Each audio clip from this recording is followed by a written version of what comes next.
to pull it off, and he got off. And I'm willing to tell you some of the ways he got off. And that's she's a remarkably specific person in that scandal. But that story that she is telling is provocative stuff. It was just riveting to watch, because I remember every detail of this, and the way you brought up the specifics of her text and time for traffic problems in Fort Lee, and the single most memorable line of the whole thing, and her attempt to provide what she considers context to that.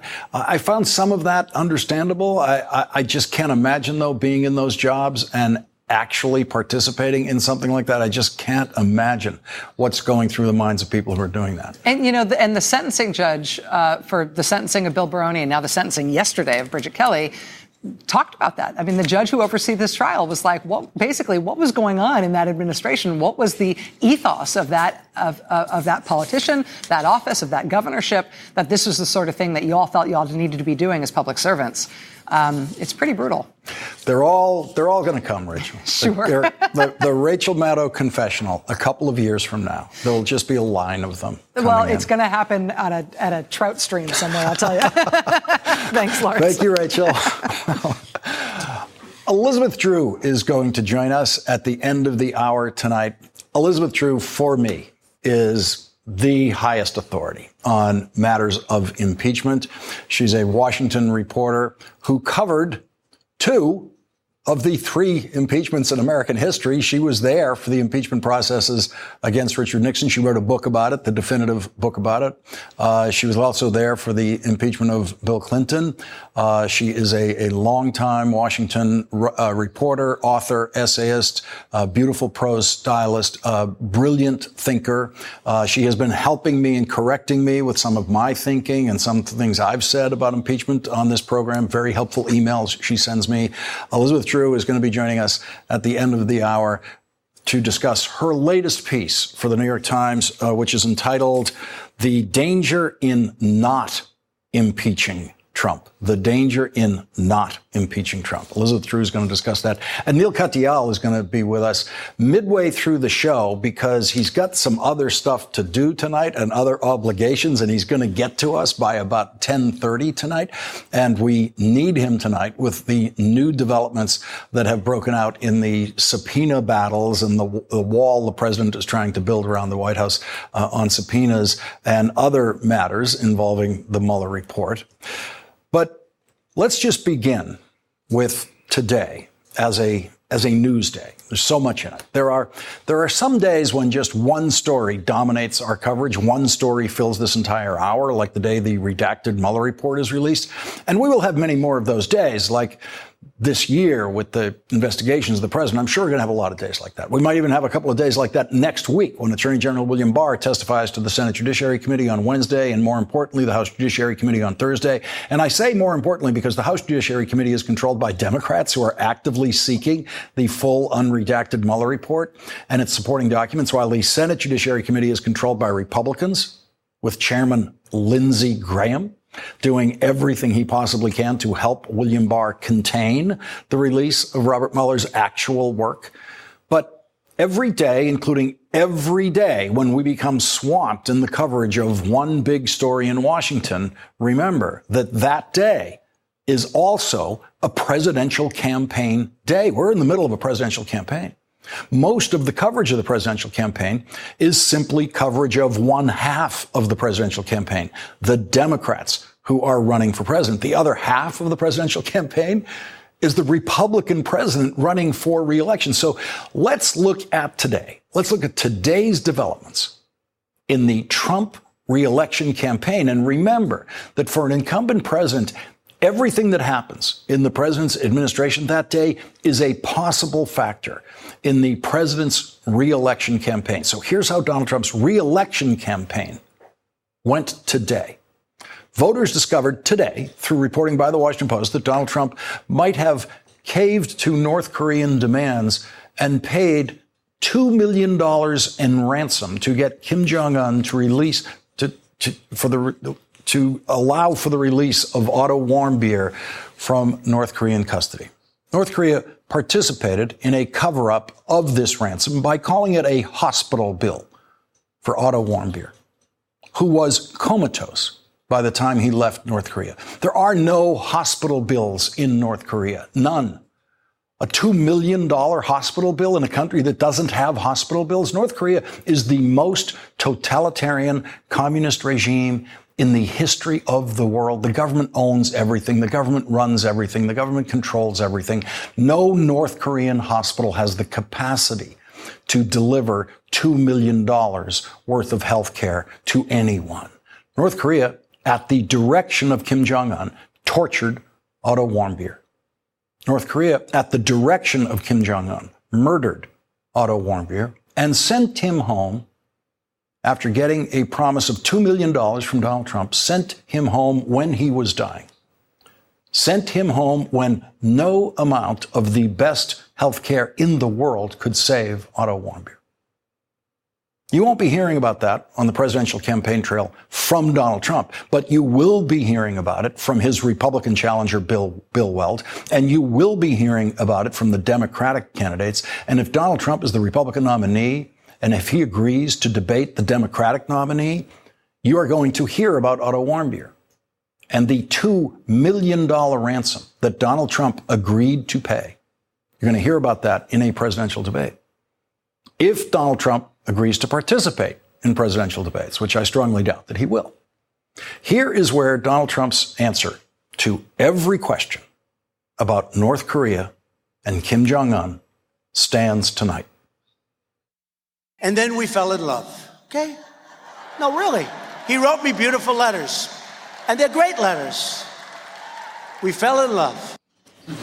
You're going to see that in campaign ads against Donald Trump. We fell in love. He fell in love with a murderous dictator. He fell in love with the man who ordered the torture and murder of Otto Warmbier. He fell in love with him.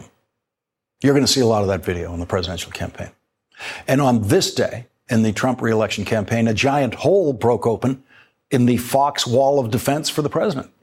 Former Judge Andrew Napolitano, whose commentary is generally favorable to the president and Republicans, but not slavishly so, took a giant leap into the unknown for the future of his career at Fox by saying today, in no uncertain terms, that President Trump is guilty of multiple obstructions of justice.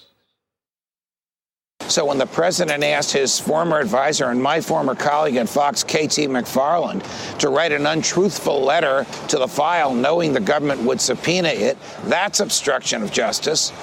When the president asked Corey Lewandowski, his former campaign manager, to get Mueller fired, that's obstruction of justice. When the president asked his then White House counsel to get Mueller fired and then lie about it, that's obstruction of justice.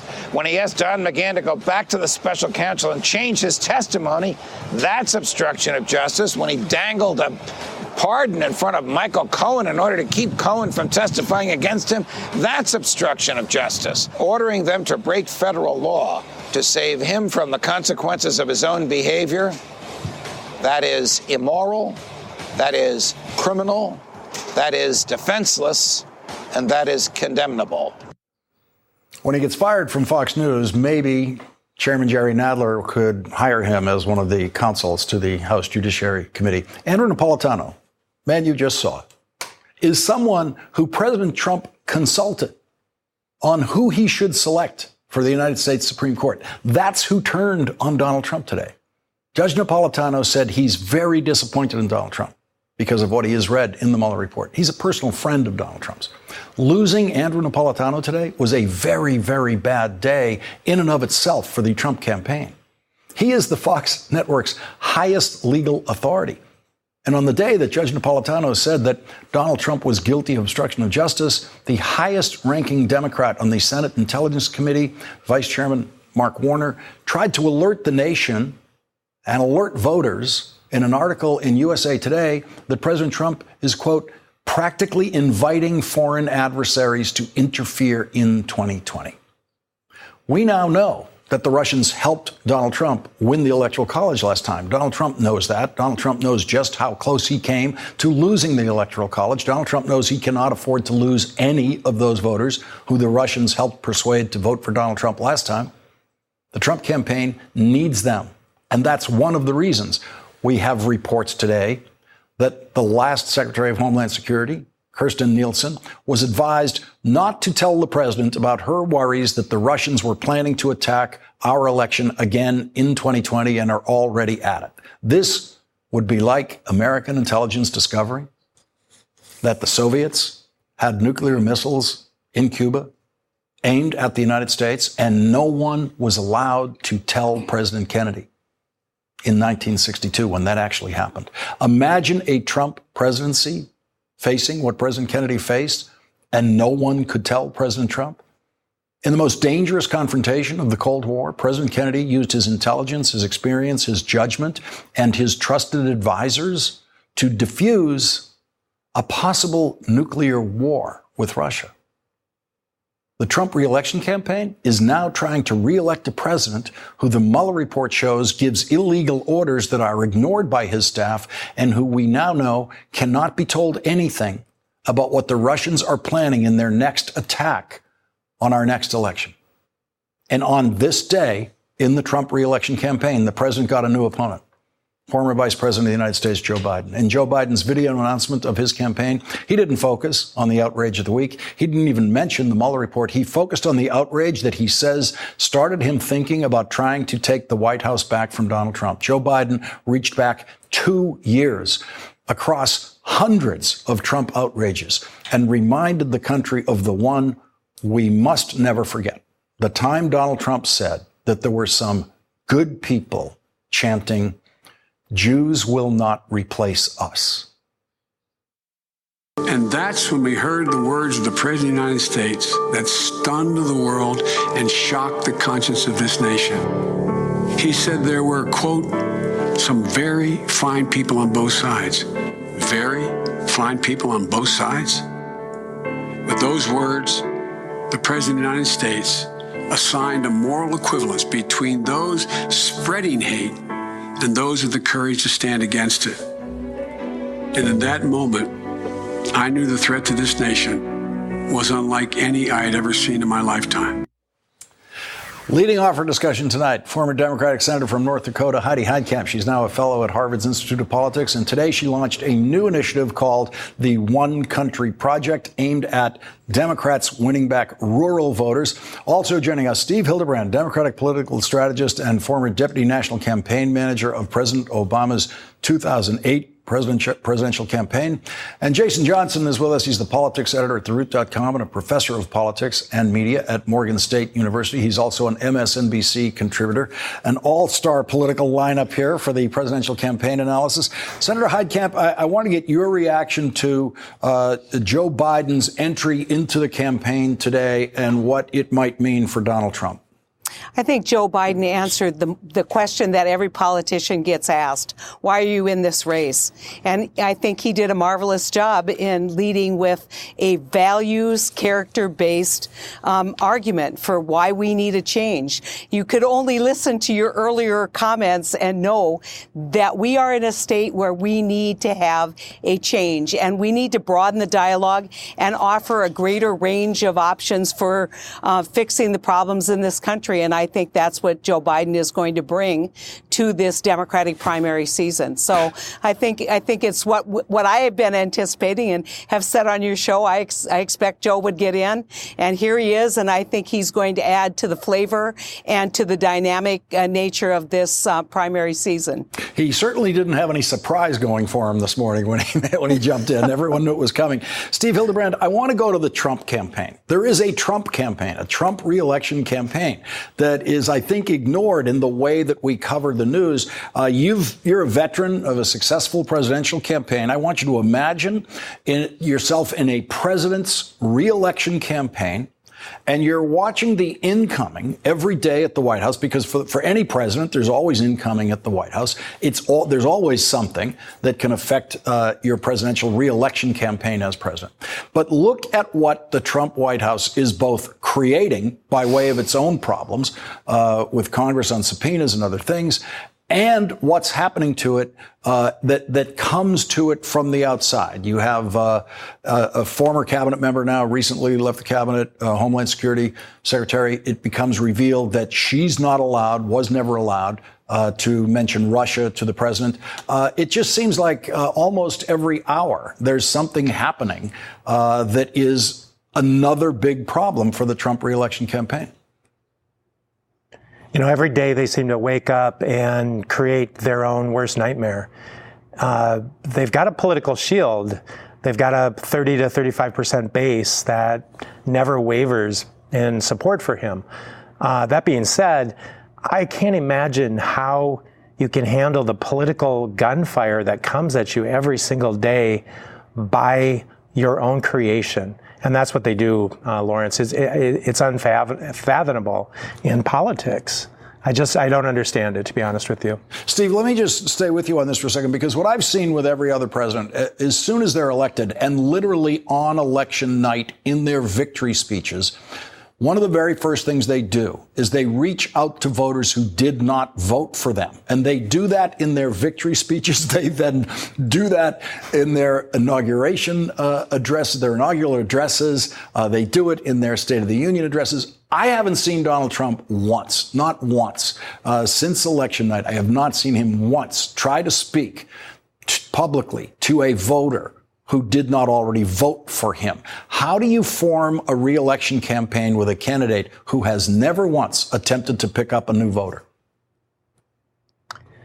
You know, he seems to only understand that you work to tear people apart, that you work to divide the country, that there's winners and losers. You know, honestly, he seems to be framing himself with the losers, and that small coalition. And I don't see how, unless the Democrats really screw this up, how he can get reelected, because as you said, he has never reached across the aisle. And that's one of Joe Biden's strengths, is he's going to have capacity to go after voters who felt a little bit disenfranchised in 2008, or 2006, I'm sorry, and to bring them back into our fold where they've been for a long time, but they just weren't courted properly while Trump was really, really going after them. Jason Johnson, when you look at today as a day in the Trump re-election campaign, it's another disastrous campaign day. Oh, yeah. But here's the thing, Lawrence. There have been tons of these for Donald Trump, and he is oblivious to how bad he ends up looking. I think that the idea of a Fox legal analyst basically saying, you guys can impeach this guy, is one of the worst things that could happen. Because, look, objectively speaking, we all know that. We've seen parts of the Mueller report. We've heard the legal analysis. But what it says is there are other people at Fox who believe this. I don't think this guy was just going out on a limb. That means that there are people within the Trump camp and coalition who actually believe that we now have a president of the United States who is legitimately impeachable. And that is the most dangerous indicator that he could have. Donald Trump he's already starting 3 million votes behind. He is not in a strong position going into 2020. And if that is a belief, and if the Democrats can manage this properly and actually do an impeachment hearing, he's much weaker than I think even he could have anticipated a couple months ago. Senator Heitkamp, no one knows more Trump voters in this group. No one knows more Trump voters than you do. Your state voted for Donald Trump in a pretty strong way. Do you sense a loosening of the Trump grip? The next segment we're going to do is a Republican saying that the Mueller report was the breaking point for him. You just saw Judge Napolitano from Fox saying, yes, this is obstruction of justice. Is the Trump grip loosening, do you think? I think that Trump sees two other weapons that he has: a good economy, and he'll say it's about the economy, and fear. And we know how well he plays that card. And so in rural America, the economy is not as good as it is in other parts of this country. So one of the major thrusts for this president in terms of seeking reelection and securing the unified base that we've been talking about is a good economy. That's not true in rural America, and that's something we're going to be talking about in the One Country Project. You know, we need to hold him accountable. He promised a better economy for our farmers, a better economy for rural America, and he's not delivering. And so I think he's concerned. That's why you see Xi coming to the White House. He's concerned about what the tariffs have done to rural America and to farmers, and he's got to address some of these systemic problems. But, you know, the bottom line is he would say, if he were on this show, look, I have the best economy in the history of this country, which we all know is not true, but that is going to be my shield against any of these other things that you all have been talking about. And you know, that can be a pretty persuasive argument to a lot of people. And I'm probably the minority here. I think Donald Trump could get reelected. And I think he could get reelected if we do not focus on economic challenges in the parts of the country that he is strong and where he is failing those parts of the country. You are not alone in that opinion, because Jason Johnson is nodding here right beside me. Go ahead, Jason. Yeah, well, I've always assumed that President Trump's going to get reelected. Going to get reelected. Yeah, most presidents get reelected in American history. The only thing that works against him, he's got weak fundamentals, right? Mm-hmm. He lost by 3 million votes. He's never been at 50% approval rating. And every single state that he won that made a difference in 2016 flipped blue in a hard way during the midterms. But at the end of the day, we see the weakness in some of the Democrats by Joe Biden's announcement today. Look, Joe Biden spent most of his announcement. You were Barack Obama's vice president for 8 years, and you spend your announcement talking about Trump. We need to get a reason to vote for you. Everybody knows why to vote against Donald Trump. And I'll be honest, if the Democrats can't figure out how to give you something to vote for, as opposed to giving you something to vote against, they won't win. I was disappointed in this announcement from Joe Biden. I expected him to be a lot more politically savvy than he was. We're going to have to break it there. I wish we could go on with this discussion, but we've got a lot more to cover coming up in this hour. And obviously, the presidential campaign is not going away. We're all coming back to this subject. Senator Heitkamp, thank you very much for joining us. Steve Hildebrand, Jason Johnson, thank you all for starting us off tonight. Really appreciate it, Steve.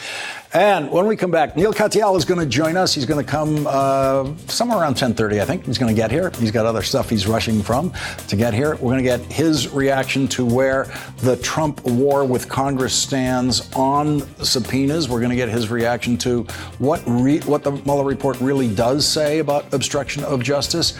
And you will meet a Republican coming up in our next segment who actually worked on the Trump transition, who is now has reached his tipping point. The Mueller report was that tipping point. He believes Donald Trump should be impeached. That's next. Hi, it's Katie Tur. Want to keep up with MSNBC while you're on the go? Subscribe to the MSNBC Daily Newsletter. You'll get the best of what you've missed during this unprecedented era of news. Text MSNBC to 66866 to subscribe. For our next guest, the Mueller report was the tipping point. J.W. Barrett is a professor at the Antonin Scalia School of Law at George Mason University, and he has a specialty in American politics, presidential transition teams. Even losing presidential campaigns like Mitt Romney's have presidential transition teams that begin working just in case the candidate wins. You don't want the day after the election to be the very first time you start scrambling to try to figure out how to begin a transition. Professor Barrett worked on the Trump transition team, but it wasn't a good fit. He decided to leave the Trump transition team before the election. And in a piece in The Atlantic this week, he wrote, "The Mueller report was that tipping point for me, and it should be for Republican and independent voters and for Republicans in Congress in the face of a Department of Justice policy that prohibited him from indicting a sitting president. Mueller drafted what any reasonable reader would see as a referral to Congress to commence impeachment hearings." Joining our discussion now is J.W. Barrett, an associate professor of law at the George Mason University. He recently wrote that op-ed piece in The Atlantic entitled "The Mueller Report Was My Tipping Point." Professor, thank you very much for joining us tonight. I assume on the day it came out, sat with the Mueller report, read it in full, and formed your view of this. My family was a little bit aggravated with me over the Easter holiday, but yes, I absolutely did. And what did you expect as you were watching this investigation unfold, that this was what you'd end up with in the Mueller report? Were you expecting less? Did you have to go through a real decision-making process that you didn't anticipate on this? I had suspicions. I had concerns. But I wanted to wait to see what what Robert Mueller said. I trust him. I believe in him. He's a man who got us through 9/11. I think he's a solid guy, and I just wanted to see what he came up with.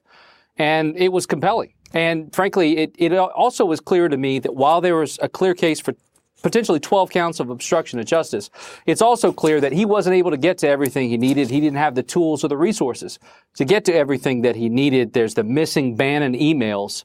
There's the fact that Donald Jr. and Donald Trump were not put under oath, all of that. That's unique for this sort of investigation. And what has been the reaction of your Republican friends? I haven't had a single person I know who's a Republican who said anything negative. They've all called me to say, we admire what you're doing. This is a solid thing. I've gotten a lot of crazy random emails from people I've never heard of, obviously. But the people I know who work on the Hill, who work in the administration, have all sort of said, good for you, man. And you know a lot. You used to work on the Hill yourself in the Republican side. And so you are in a position from professional Republicans in Washington to get a very strong reaction one way or the other. And you're saying that no one has said anything to you about this in a negative way from the world that is inhabited by Lindsey Graham and all the other defenders of the president. I don't know Senator Graham or any of his staff. I know the folks in the financial services regulatory world, and from a lot of folks at the White House as well. I haven't heard a single negative word from them. I've heard a lot of words of encouragement, I can't speak out, but I'm glad you are, is what they're saying. And what about, why can't they speak out? Well, I mean, when you work in the president's administration, I mean, you got to realize these folks have families. They have obligations. I understand that not everybody can speak up who's currently in the administration. I hope that folks who are out of it will continue to speak up. I think, I'm nobody, but Judge Napolitano, I would agree with you. That is a big voice, and I'm glad I'm not standing alone. I think George Conway's been a real leader on this, too. I think folks will continue to join in this chorus as they digest the report. Are you disappointed in elected Republicans in Washington being silent on this or supportive of the president? Well, let me start by saying I'm most disappointed in elected Democrats because it is the House's responsibility to bring impeachment proceedings. And I have to chide them on this, that if they're not willing to do their elected constitutional responsibility on this, they don't have the moral high ground. If they're making a political calculation, they don't have the moral high ground to say, hey, Senate Republicans, why aren't you speaking out, House Republicans? Because they aren't doing enough either. Well, the Democrats are moving in that direction, but so far, every House Republican is standing in the way of that. Yeah, I hope that impeachment proceedings will bring them around as they bring around the nation. But we got to get moving. I'm fine if they want to do some hearings before they get started. But if the House doesn't bring impeachment proceedings before the end of this Congress, they will do a disservice to history. J.W. Everett, thank you very much for joining us tonight. Really appreciate it. Thank you. And when we come back, Neil Katyal will join us on the latest developments with the Mueller report and with the subpoenas to the Trump administration.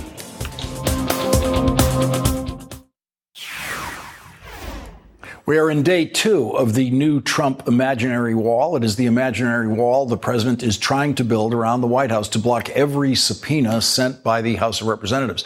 The Washington Post reports that with Trump promising to bar all former and current aides from testifying, the House began confronting the possibility of issuing multiple contempt citations and initiating civil litigation to defend its oversight role. The president refused to be questioned by Robert Mueller about obstruction of justice, but he decided to finally testify today, not under oath, on Twitter, of course. The president disputed what former White House counsel Don McGahn is reported to have said under oath in the Mueller report. The president said, I never told then White House counsel Don McGahn to fire Robert Mueller, even though I had the legal right to do so. If I wanted to fire Mueller, I didn't need McGahn to do it. I could have done it myself.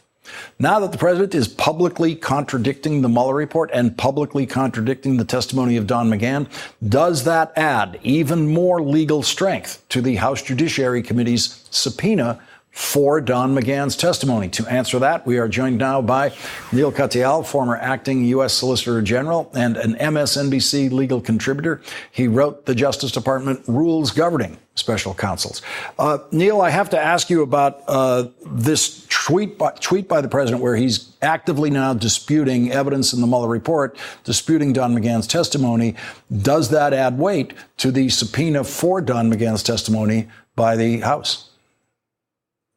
Sure, it does. I think the defining characteristic of the Trump presidency is a relentless being scared of the truth, relentlessly scared of the truth. And we saw it first with all these obstruction allegations, which now Mueller has effectively confirmed that Trump was afraid of Mueller finding out about the truth and sought to fire him. And it's continuing now with what you call this wall of subpoenas, resistance that's going on at the White House, an unprecedented amount. And even today, the president's tweet. Yeah. So, I mean, if the president really believed what he said, there's a real simple way to clear it up. He could have testified under oath. That's pointedly what he didn't do. So now you've got a circumstance in which the president's own guy, his White House lawyer, is saying the president did these bad things, and he's saying it under oath, and Trump's just saying it in a tweet. And that's not, I think, going to be persuasive to the Congress of the United States, and it's certainly not going to be persuasive to the American people. Let me get your reaction to the president's statement in that tweet that he could have fired Robert Mueller himself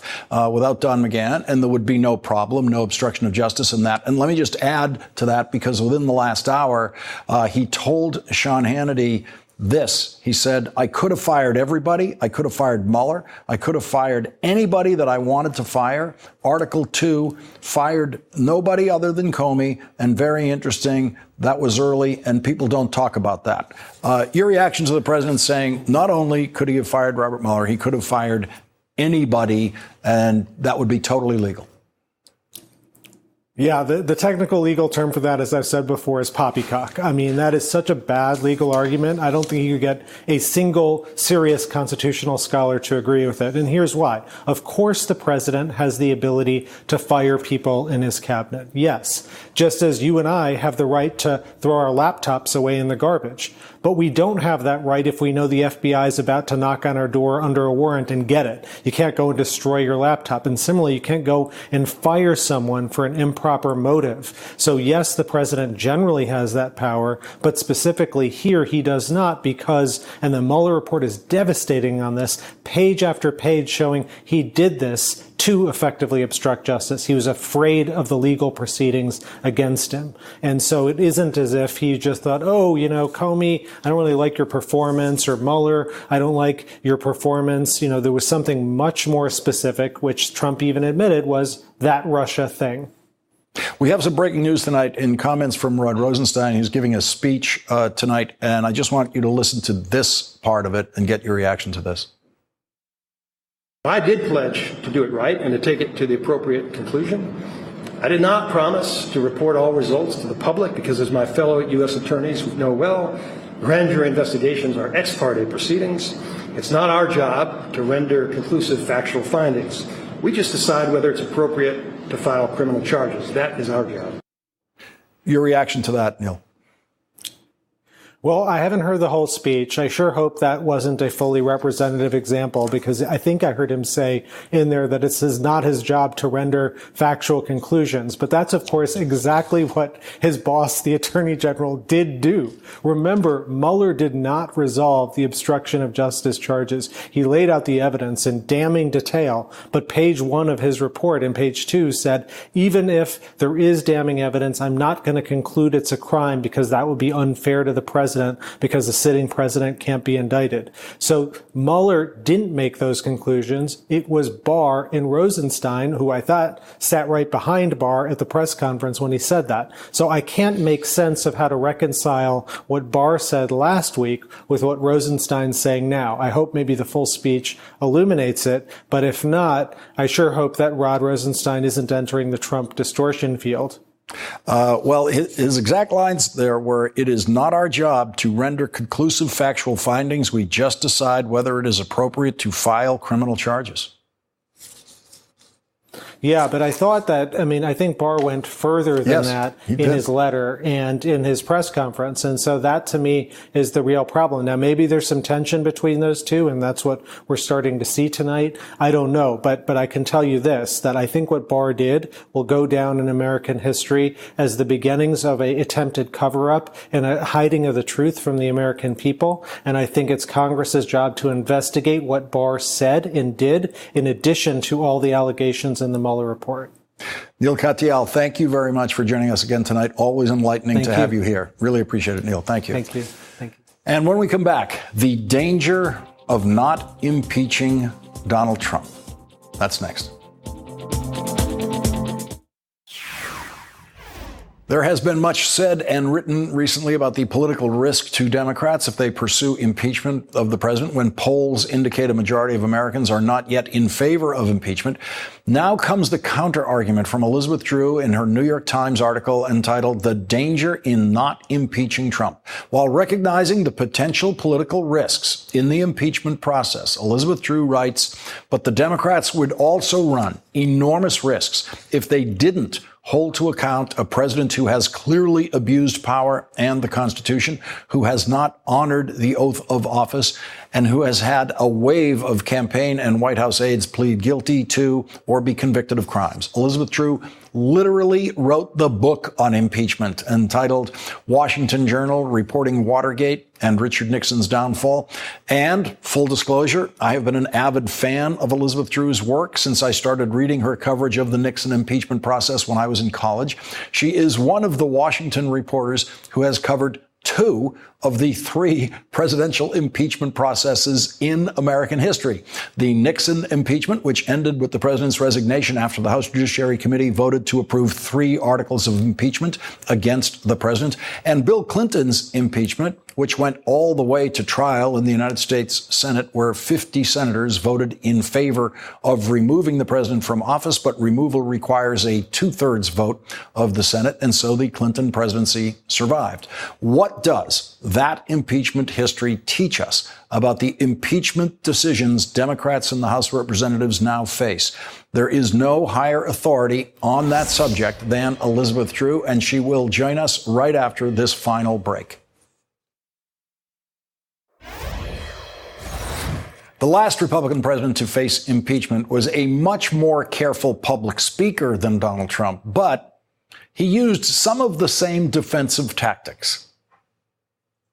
I believe the time has come to bring that investigation and the other investigations of this matter to an end.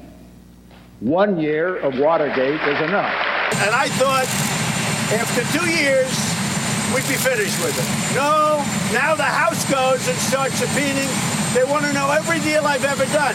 After 12 weeks and 2 million words of televised testimony, we have reached a point at which a continued backward-looking obsession with Watergate is causing this nation to neglect matters of far greater importance to all of the American people. It was the most thorough investigation probably in the history of our country. I think I read where they interviewed 500 people. I say it's enough. Get back to infrastructure, get back to cutting taxes, get back to lowering drug prices. That's what, that's what Mr. President. Joining our discussion now, Washington reporter, author, and essayist Elizabeth Drew. Her latest article is now in the New York Times entitled "The Danger in Not Impeaching Trump." Thank you very much for joining us tonight, and give us your case. What is the danger in not impeaching Trump? Well, Lawrence, as you know, an impeachment exercise is not just a thing unto itself. It sets a precedent.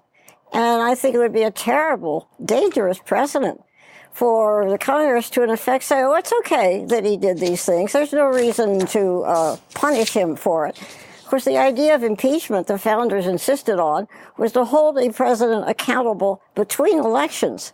There's still a long time before an election. And the Republicans know he's dangerous, and yet they would be protecting him. The other one is the president would feel that his actions have been condoned, and he would act on it. And the third is it would certainly, if anything, if possible, enhance his authoritarian instincts. You make a point in the piece about you raise the question of what if there's no impeachment and he's reelected? You say the Democrats who prefer to substitute the 2020 election for an impeachment fight don't appear to have considered the implications if Mr. Trump were to win. Would that not condone his constitutional abuses and encourage his authoritarian instincts? It seems that any House Democratic calculation to not impeach is a calculation that they will win Democrats will win the presidential election. Also, Lawrence, a lot of them being quite contradictory. They're saying, well, we want to get on with other legislation. Well, in 1974, when Nixon was all but impeached, they did other legislation. And then they're saying people don't want us to be focusing on Trump and his crimes, but we'll decide that in the election where we don't think we should talk about it. You can't have it both ways. They're trying, but you can't. Do you foresee a possibility of some kind of, in effect, compromise with history? Because your argument is you cannot leave this conduct standing unrebuked by Congress. Right. You can't leave it in history. History's watching. Could the House of Representatives bring some kind of censure resolution against the president where they outline all of the elements that would, in effect, be articles of impeachment, and then just put that to a censure vote in the House of Representatives, where the Democrats would clearly win, it would pass, it would live in history as the stated rebuke by the House of Representatives of this president? Well, I think two things about that, Lawrence. It's a bit of a wimp out. The Constitution says impeach. If a president has abused the oath of office, has abused the office itself, has committed not crimes on the books, that's what people are getting confused about, but impeachable offenses are offenses against the Constitution in the office of the presidency. So censure doesn't face up to that. The other one is, you remember the mess they got into when they were trying to draw up a resolution about Ms. Omar? And, there were 65 different ideas about what to say. I think it would be equally messy and not really living up to their constitutional responsibilities. Yeah, you make the point in this and in other writings that there's been a lot of confusion about what the elements of impeachment actually need to be. And you just made one reference to one. It doesn't actually have to be a crime. It doesn't have to be a violation of a criminal statute. And the notion that the Democrats were always kind of waiting for the smoking gun here was a mistake in their understanding to begin with of what impeachment was about. Well, it makes it much easier to explain to your constituents that, well, he committed a crime. They did the same thing with Bill Clinton. They were really after him because he'd had sex with an intern in the room next to the Oval Office, but they didn't want to say that. And he did commit one abuse in one. Sorry. There was a perjury count in the civil testimony. Yeah. One perjury, yeah. But was this enough to remove him from office, which is really what it's about? Now, that